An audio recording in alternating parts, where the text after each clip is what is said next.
The Ottoman Turks began as a nomadic people from the steppe beyond the Aral Sea.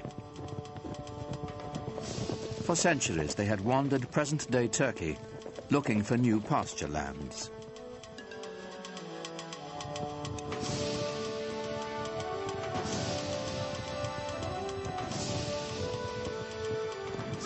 Muslim sultans had enlisted them as mercenaries to fight off the Mongol hordes. But in the upheaval following the Mongol invasion, the Turks began to stake out their own territorial claims. From their ranks emerged a warlord of legendary ambition. His name was Osman Bey. It's said that Osman had a miraculous dream of a magical tree whose many branches foretold his siring a powerful lineage. One wonders how much of it is truth, how much of it is legend. It makes a lovely story.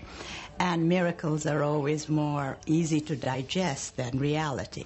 I don't think he realized that he was setting up such a fantastic dynasty, a dynasty that was to rule the crucial link between 3 continents.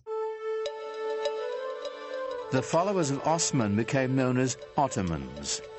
They considered themselves warriors for the faith, or Ghazis, whose destiny was to bring Islam to the world. Ghazis were somewhat like freelancers who moved the empire forward either for ideology, theology, or for the sake of pure conquest. They were probably very brave, never thought about themselves or any harm that could come to the group by going into dangerous conditions. But it made the Ottoman Empire almost fearless, going into regions that nobody had been there before. For the early Ottomans, the direction of expansion would always be to the west, for good reason. They could not expand to the east or to the south because those were controlled by their brothers, the Turkoman emirs, the Muslims, and a Muslim should not be fighting against a Muslim, so they said at the time. So the only place he could expand was towards the Christian territories westward. Osman's warriors moved to the north and west across the Anatolian plateau, into territory controlled by the traditional Christian power in the area, the aging Byzantine Empire. By Osman's time, the 1,000-year-old Byzantine Empire was reaching the end of its age, dwindling to an isolated stronghold in Eurasia.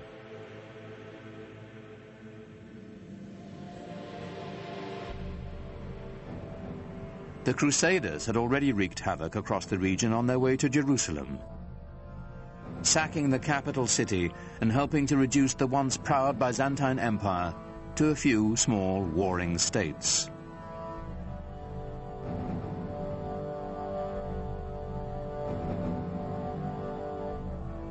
The Ottomans quickly overran these splintered Byzantine factions, uniting northwestern Anatolia into a single domain.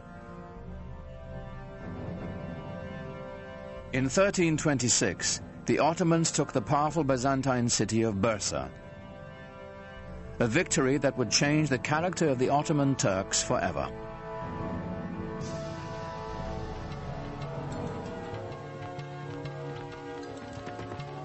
The most important part of Bursa was that it enabled Osman and his descendants to establish a seat of the government. The restless nomads of the steppe would settle down to build an empire. What we're witnessing is this huge demographic event. The movement of a whole civilization from a nomadic way of life to a settled way of life.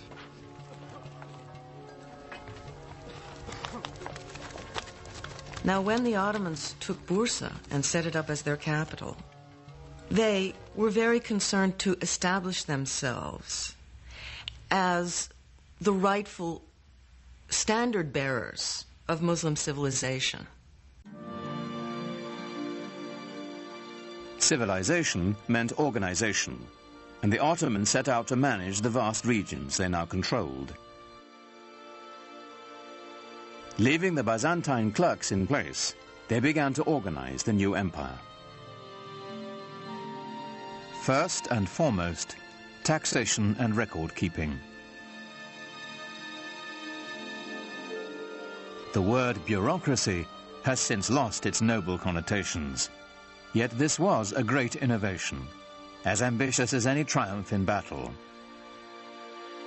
The Ottomans are known for including and synthesizing the cultural elements through the lands that they passed. They are known for creating structures by which the peoples who lived there before could carry on their lives and their beliefs in the way that they chose. In fact, the Ottomans had fewer conflicts with their Christian subjects than those of their own faith. Muslim adversaries intent on challenging Ottoman rule. One of the bureaucratic, or let us say management problems facing the Ottomans was that there were still rival Muslim sort of proto-kingdoms around them. I mean, they were conquered by the Ottomans, but they had old grudges to bear. And they had certain claims to dynastic glory of their own. And they were constantly worried about these old Muslim families rising up and creating a rebellion. And so the story goes that they felt it would be imprudent to have the army made up of these sorts of people.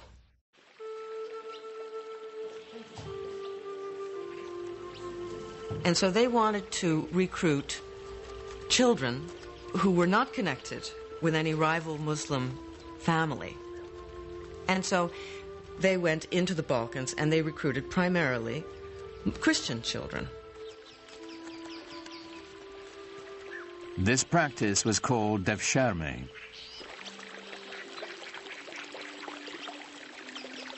The young boys were technically slaves of the Sultan, but they weren't treated like slaves. First, they were brought into the Muslim faith, taught rituals of washing and prayer, and the Arabic and Ottoman languages. This served a political as well as a religious purpose. Through the devshirme system, the Ottomans could create a caste without any conflicting loyalties to tribe or family. The children had such great future that a lot of the times Turks or even Muslims pretended that their children were Christian-born and would register them with the devshirme officials. The system was so beautiful in that they only had one allegiance to the Sultan. No family, no region, no other ties. These children were then given the best possible education available in the world, perhaps, at the time. And they were then able to move into the highest positions of power in the empire. Those who were brainy went to the palace schools and graduated into different levels of viziers and governors. They even became grand viziers. Those who were brawny went to the Janissary Corps.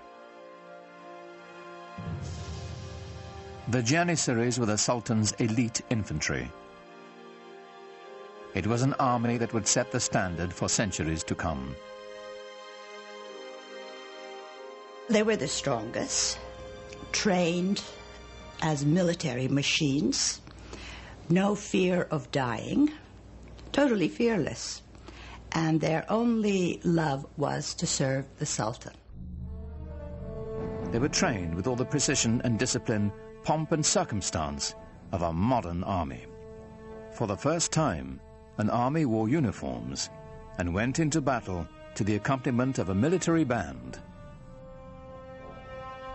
The Janissaries were the most feared troops in the Western world, a force that was worthy of this new Islamic empire and its restless visions of conquest.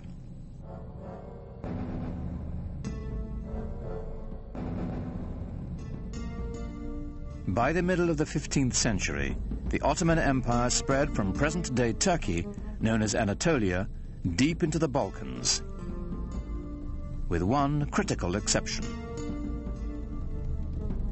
It must have galled the Ottoman Sultan that with his domains now stretching all the way into Asia and far, far into Europe in the west, there remained right in the center of his domains the greatest prize of all, the capital city of Constantinople, the most powerful, the richest, the most magnetic city in the entire world, still in the hands of the dying but not yet dead Byzantine Empire.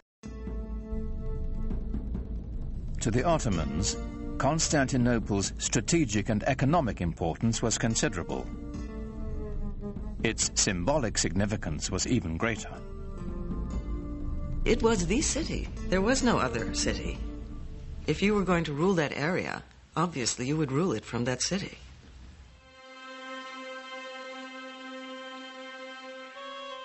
It's said that the goal of laying claim to Constantinople was decreed by Muhammad himself. Every Ottoman ruler since Osman had wanted to seize the city, but it had always remained firmly in Christian hands.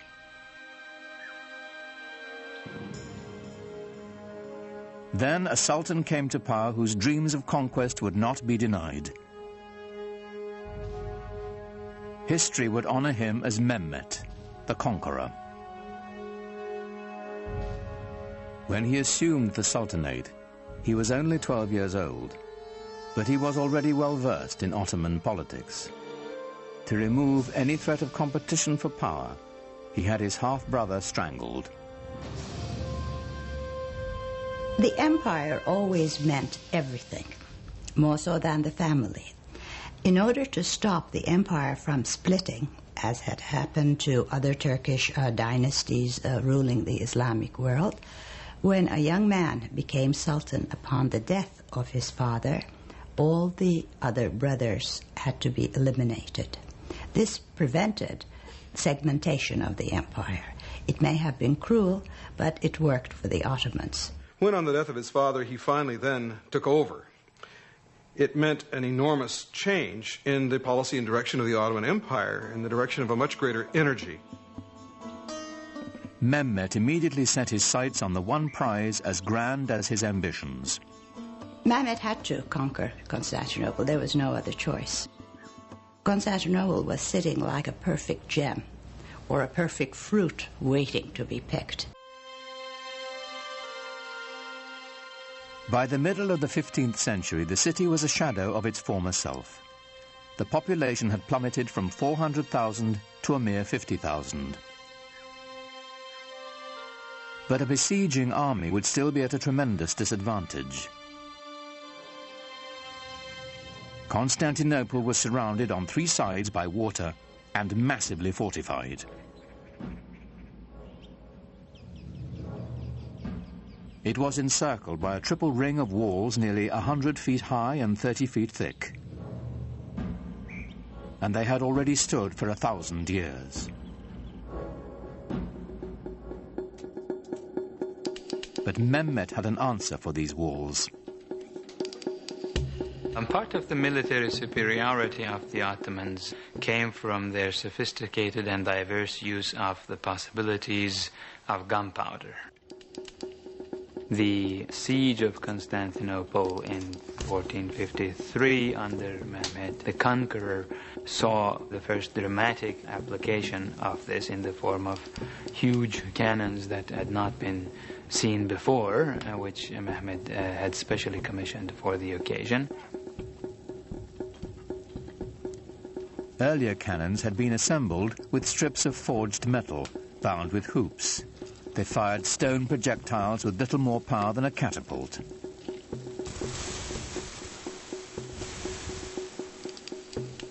A new breed of cannons could be cast of solid bronze and packed with enough gunpowder to propel metal cannonballs with staggering force. But Mehmet was not staking his hopes on cannon alone.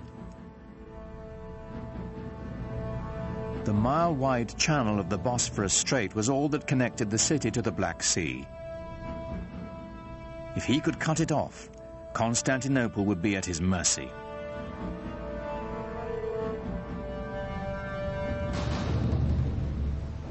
Mehmet needed to construct a strategically positioned fortress to close the strait. He built it right in the shadow of the great city walls.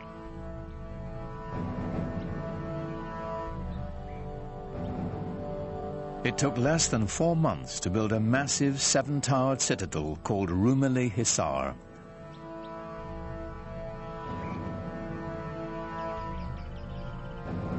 Mehmet himself is said to have carried stones during its construction.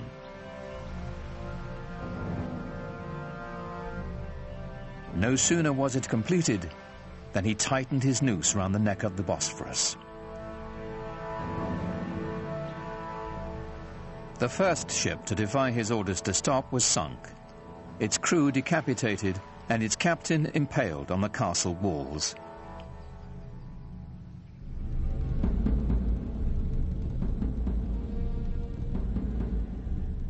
To stop Mehmet's ships from approaching, the Byzantines strung a massive chain across the strait.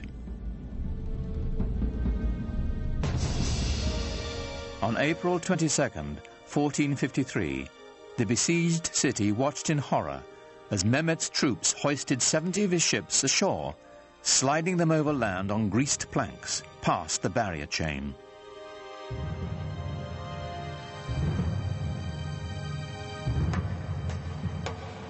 More than 100,000 Ottoman soldiers now stood before the walls of Constantinople, braced for the greatest bombardment the history of warfare had ever known.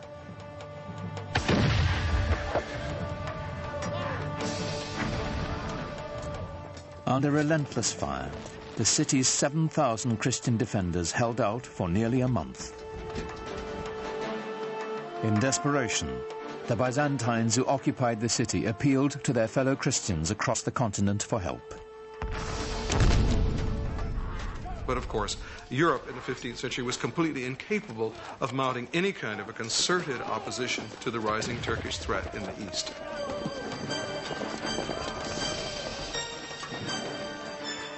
At that time, the kings of Europe had military and political problems of their own.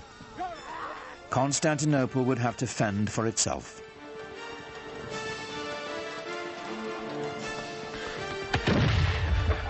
Shortly before dawn on May 29, 1453, the Turkish army breached the walls of the city. Within hours, Constantinople was in the hands of the Ottomans. Mehmet rode into the city and went straight to its most celebrated prize, the magnificent church of Hagia Sophia.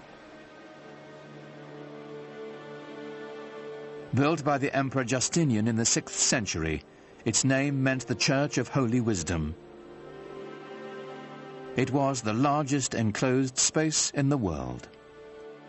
Surely other groups of Muslims and the Ottomans themselves had come across many, many churches. They had seen churches before. But they had never seen anything, nobody had ever seen anything like Hagia Sophia.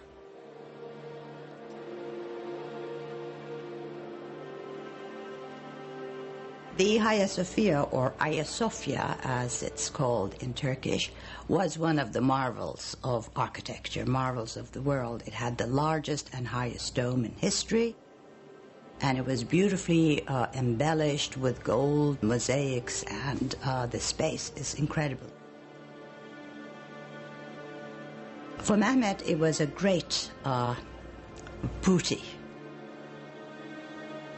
Inside the church, a Turkish voice rose, proclaiming in Arabic the first pillar of Islam. There is no God but God. Muhammad is his messenger.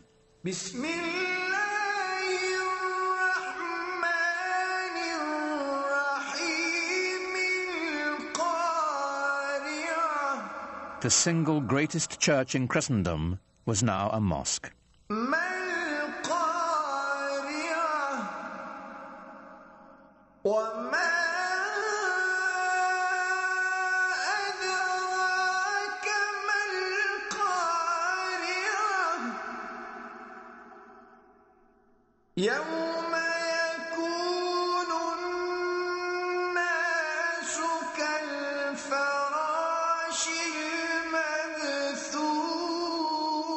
The Hagia Sophia became the inspiration for all Ottoman domed mosques to come.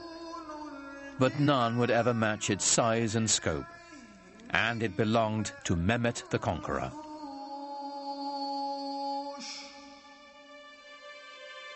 News of his triumph sent shockwaves around the world. For Europeans, it was a concomitant disaster. Constantinople was, after all, the new Rome. It was Constantine's capital city. It was the symbol of Christian dominance in the East.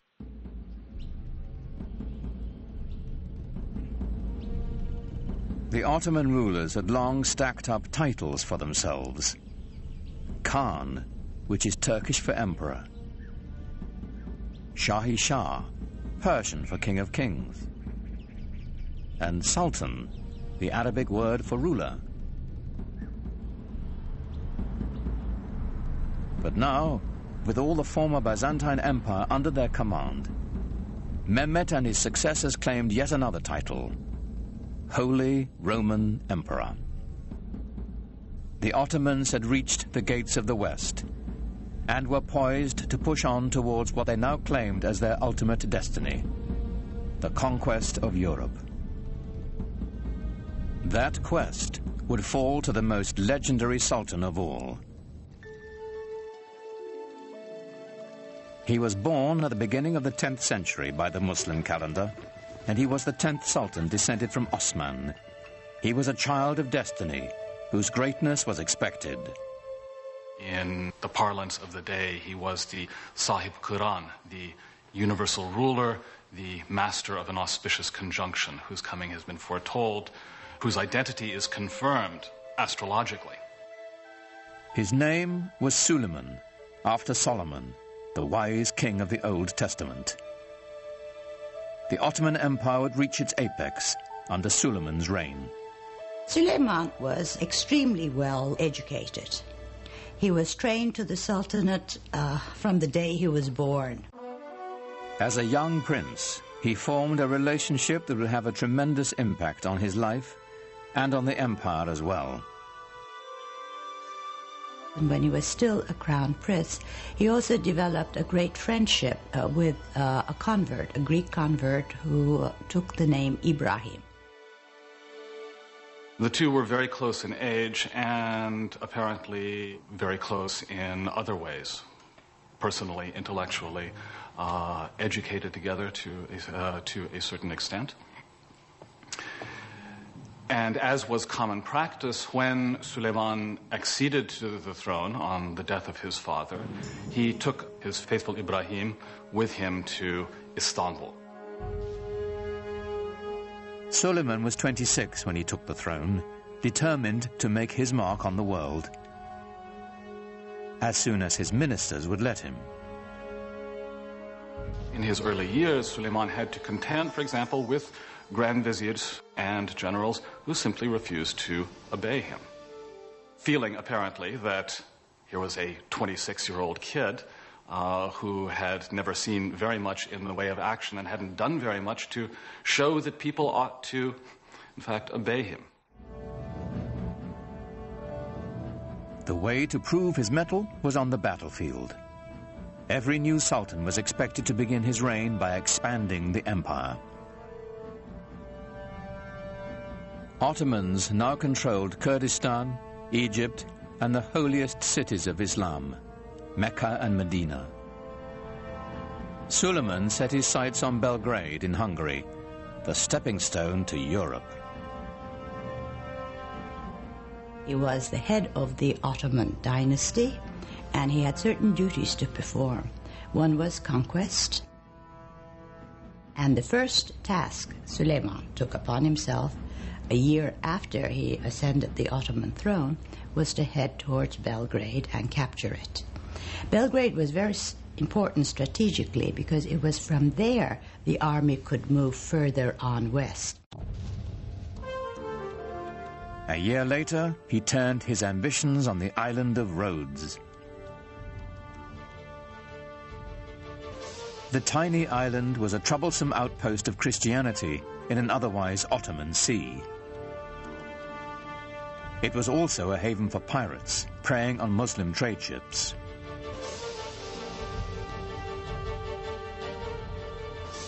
The 50,000 defenders of Rhodes manned one of the strongest forts in the world. Suleiman decided on a tactic other than relying on gunfire from his huge cannons. A new tactic, seldom used until that time. The Ottomans are the first major force to actually develop new ways of harnessing gunpowder to the cause of military expansion in creative ways. Ottoman sappers dug out a series of 50 tunnels near the base of the fort so they could mine its foundations.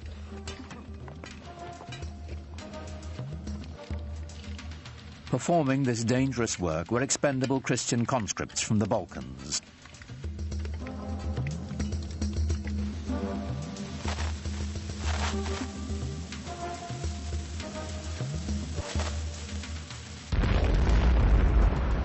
The resulting explosion signaled a furious 6-hour Ottoman assault. But the Turks were beaten back. Then, after 145 days of siege, the exhausted Christian defenders finally negotiated a truce. The Ottomans had won.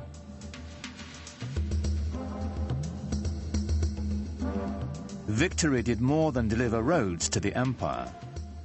Suleiman was now a sultan to be taken seriously. His march of conquest had begun.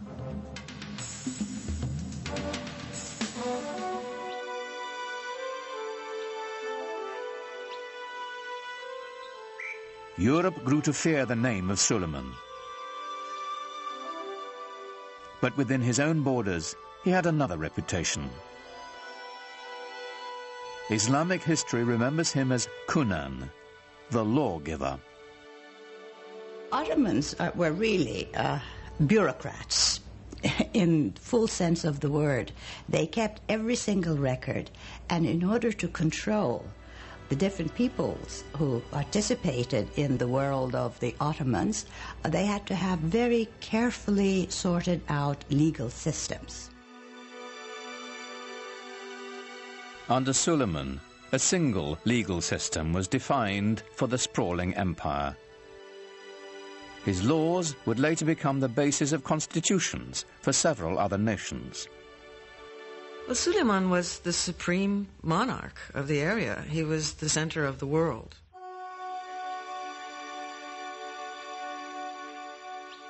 He inaugurated a classical age in Ottoman architecture, commissioning some of the most spectacular buildings the world has ever seen.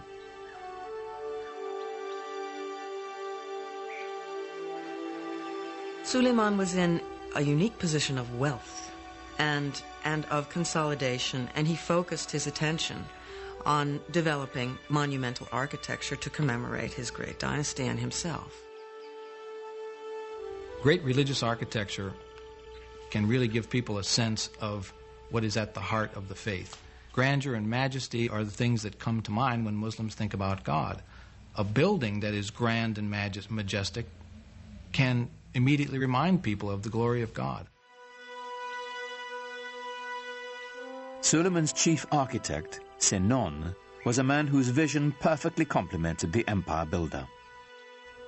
Sinon perfected the signature structure of Islam, the domed mosque. His career spanned half a century and produced well over 300 buildings, including the refurbishment of one of the most important monuments in Islam, the Dome of the Rock in Jerusalem. But for the Sultan, of course, he built his masterpiece, the Süleymaniye Mosque in Istanbul. It is truly befitting Sinan, who is called the Great Master. These buildings were horrendously expensive, huge things that took many, many years to build, and a great deal of architectural talent and engineering skill and engineering experience. When they built a mosque like the Süleymaniye, they were doing it to say, yeah, I've got the power, I've got the money, I am the Sultan, I'm the King of Kings. But at the same time, there was also tremendous spiritual value in these things. The symbolism is not only that of empire, but of faith. In the spirit of Muhammad's teaching, the Great Mosque was a center of social services, complete with a hospital, school, and library. At its inauguration, it's said Suleiman gazed at it with awe and exclaimed, "O Solomon, I have surpassed thee."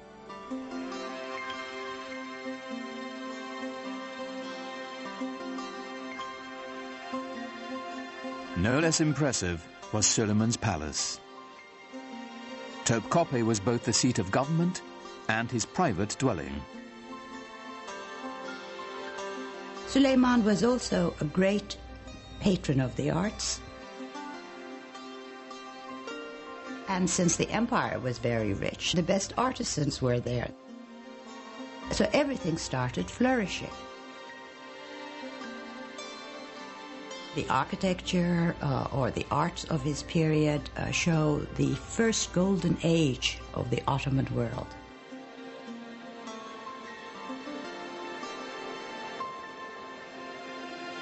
Everything that came out of his palace is exquisite. Suleiman himself was a goldsmith. Ottomans believed that every sultan had to have a tangible trade. Being a sultan was not considered a practical or a tangible trade. And he was a very demanding patron, insisted on checking the work, even commissioned few things. And I think each artisan group or each corps working for the palace tried to outdo one another to please the sultan, because to please him had wonderful rewards.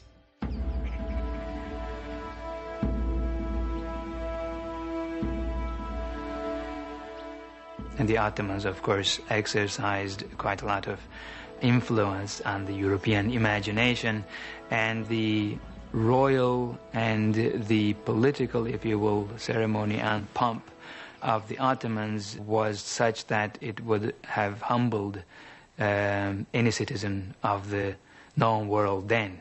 This was arguably one of the greatest world empires, and European observers could not walk away without feeling of respect for the sheer power of the Ottomans. In public, Suleiman required that all those around him remain completely silent, while he made his wishes known with the slightest nod or gesture. It must have been a tremendously impressive sight to see the courtyard of the palace filled with some 6,000 or 7,000 janissaries and other functionaries, no one saying a word.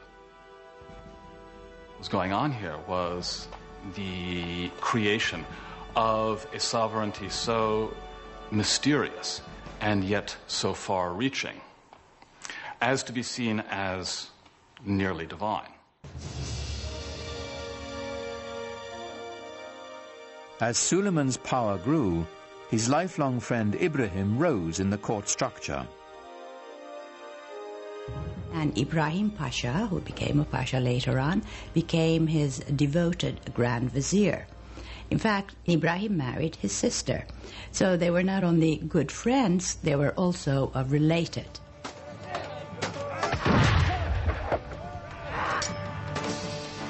Ibrahim campaigned with his own army, growing in influence and ambition, till his power was second only to Suleiman's.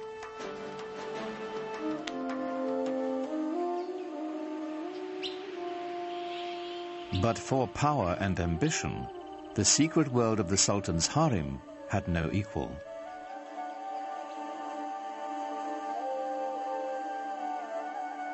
Contrary to the Western stereotype, it was not the Sultan's playpen, but lay at the center of dynastic power. The harem was the private quarters of the Sultan. We tend to think of the harem as where the women live, but what it means is the place where you're not on display. Home is what it means. Islam allowed the Sultan 4 wives and many concubines. It was a system designed to produce heirs, is what it was. when you look into the actual details of how these things were carried out, it was hardly anything terribly erotic. I mean, the Sultan did not have much choice in his selection of female companions. The Sultan was not in a position to look around and say, I want her, because his mother would have a lot to say about it.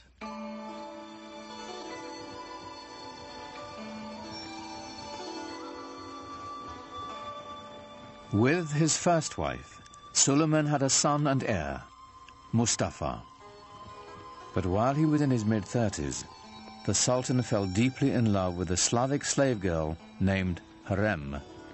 In the West, we know her by a different name, Roxolana.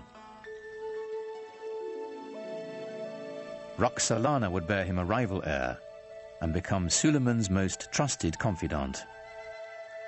The Sultan was supposed to be protected from any undue influences.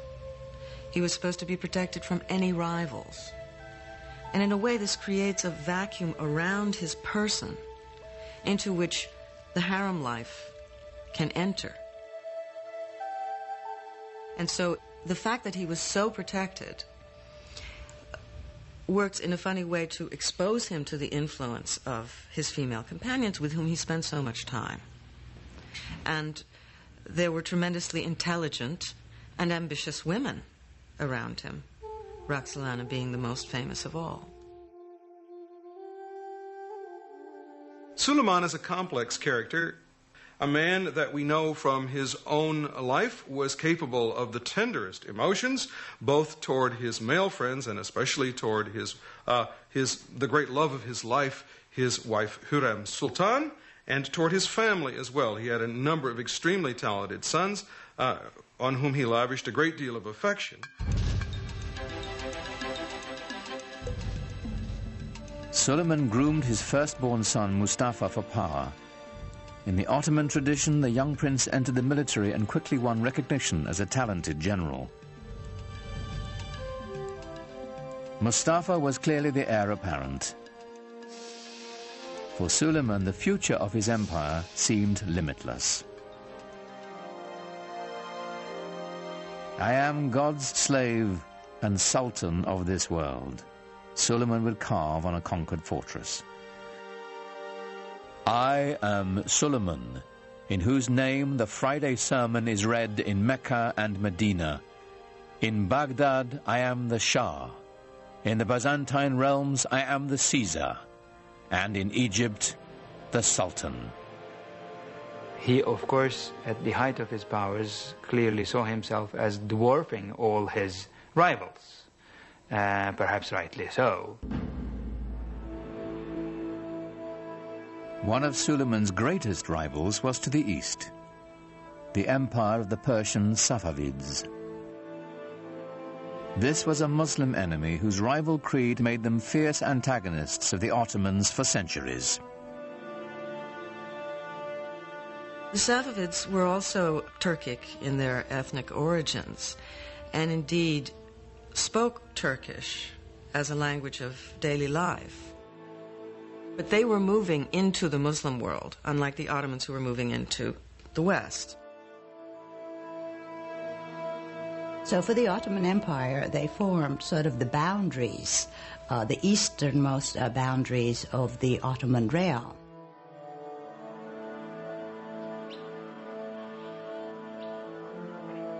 The Safavid dynasty was Shiite Muslims, bitter rivals to the Sunni Ottomans.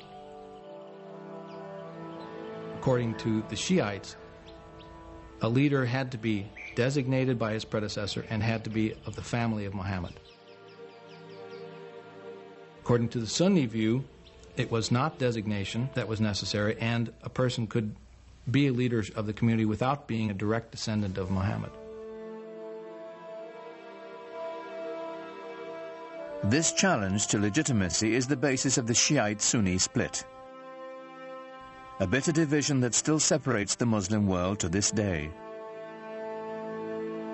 And I would say the Ottomans never really thought of themselves so much as Sunni until the Safavids came forth as this rival Shi'i. So the Safavids developed a rival ideology to the Ottomans, which then became an occasion for war over, of course, what wars are usually fought over. Wars are fought over land, over wealth, over territory, over prestige. And the Safavids waged a war of ideology in eastern Anatolia, which was always, for the Ottomans, the most worrisome part. The terrain is difficult to conquer, difficult to control. The Safavid military was formidable, but there were cultural rivals to the Ottomans as well. They were great patrons of the arts. I think we know them more for their artistic patronage than of their great conquests and laws and systems and administration. When you look at Isfahan, it is the most beautiful city in the world, and that is the Safavid city, it's the Safavid capital. But it doesn't give you the same sense of power that the Ottoman Empire had or the Ottoman capital had. It's a different sense of power. It's more eloquent, perhaps, more precious in its decoration and its ceremonial spaces. It's a totally different aspect of Islam. Safavi art and architecture is on a finer scale. It's known for its filigree. It's known for its intricate brushwork, rather than for its stunning scale. In the soaring palaces of the Safavid Shahs, murderous intrigues against Suleiman and his dynasty were hatched that would reach into his very household.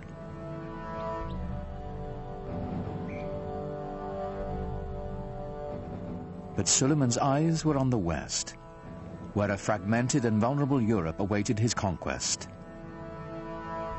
The Ottoman Empire encompassed everything from Egypt to Kurdistan, and he now had Hungary as well. But he had ambitions of going beyond that and actually bringing the larger portions of the world known to him, if not all of it, under his control. Suleiman's next step would be Vienna. Its conquest would drive a dagger into the heart of the European Habsburg Empire and open the way to the west. But as the heavily armed Ottomans set out for Vienna, the weather turned against them. The heavy cannon that had swept the Ottomans to victory after victory bogged down in the mud.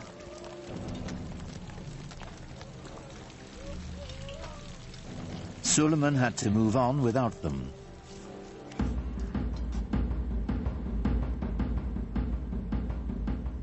With only light artillery, the Ottomans relentlessly shelled the city. But the smallest breach was ferociously defended. After a lengthy siege, with winter fast approaching, Suleiman withdrew his forces. He was not concerned. He was sure he would return soon enough. He never did. Suleiman's failure to take Vienna was pivotal for Europe. It was the first major defeat after a long time. The Europeans had been losing and losing and losing. And this was the dawn of a new day for Europe. But Suleiman had little to fear from Europe.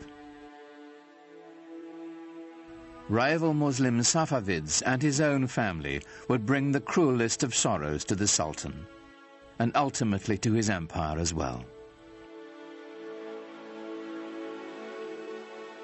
Suleiman, in some ways, serves as a sort of epitome of the 16th century idea of the wise and just ruler who was at the same time a very tragic figure.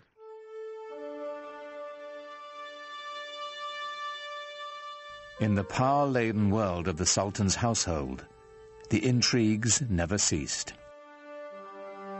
The Topkapi Palace, as it was originally conceived, had no quarters for the ladies.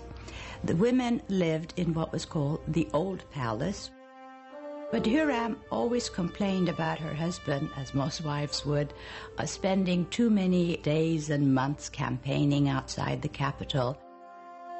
She kept saying she feels very lonely and the children miss him. Well, surprisingly, there was a fire in the old palace, fire in Hurram's quarters. So she had to be moved to the Topkapi Palace temporarily while her old quarters were being renovated. Well, she moved in and never moved out.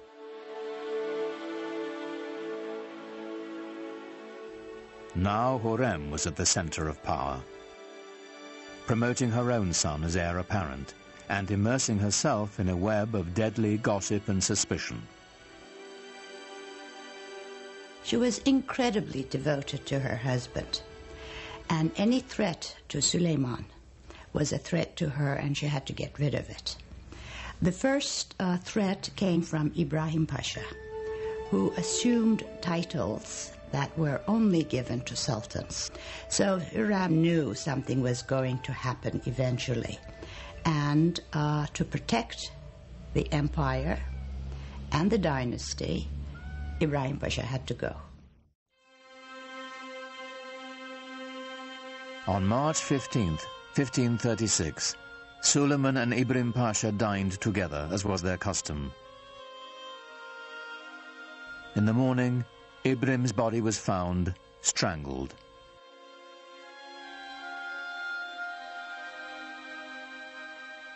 But Suleiman's desolation and loss had only begun.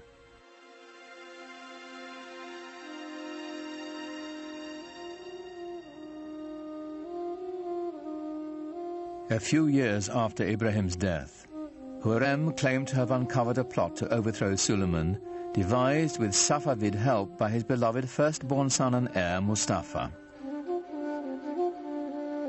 This is a continuous problem in Ottoman history, sons trying to eventually replace their father.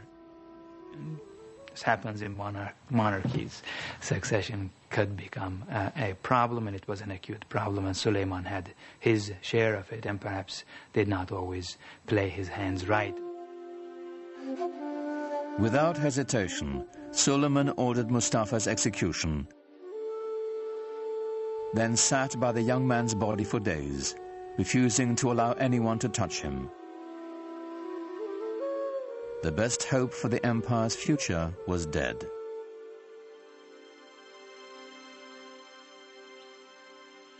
When Hurrem herself died the following year, Suleiman fell deeper into despair, finding solace in his poetry.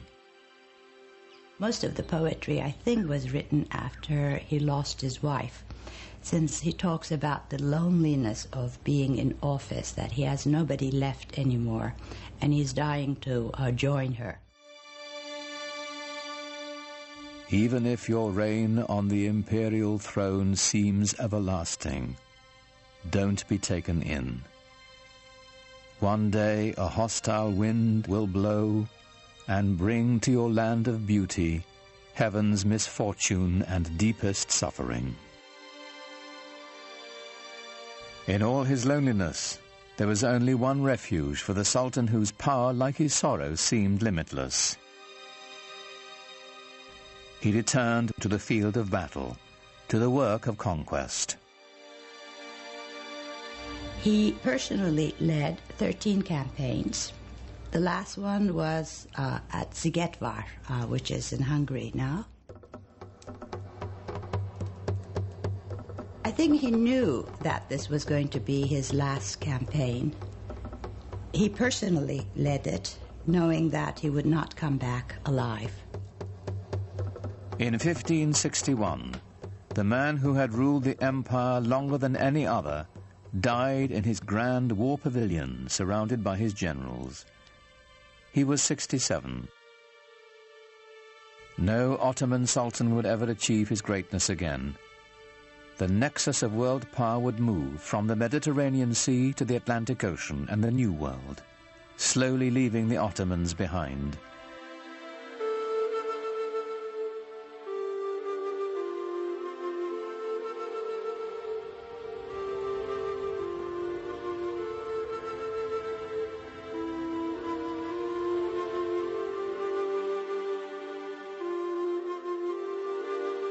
In Istanbul today, the Sufi dervishes still turn with the same prayerful pirouettes they danced in Suleiman's day. It is a meditation in motion, whose mystic origins go back even further, to the time of the Prophet Muhammad. You have become the best community ever raised up in mankind, the Quran assures all believers. Enjoining the right and forbidding the wrong, and having faith in God. Islamic and Western civilization have the same roots.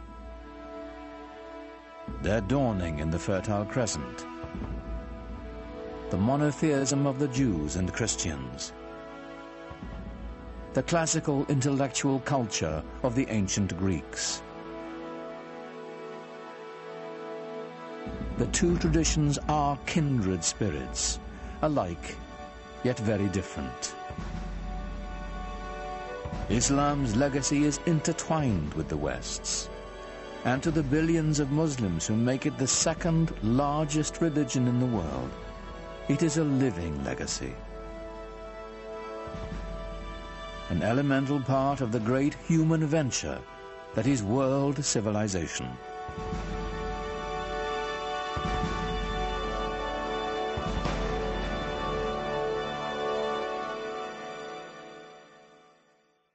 Islam Empire of Faith continues at PBS Online. Click through our interactive timeline to learn more about the history and culture of Islam, or take a virtual tour of the Dome of the Rock and other extraordinary sights. It's all online at pbs.org or America Online, keyword PBS.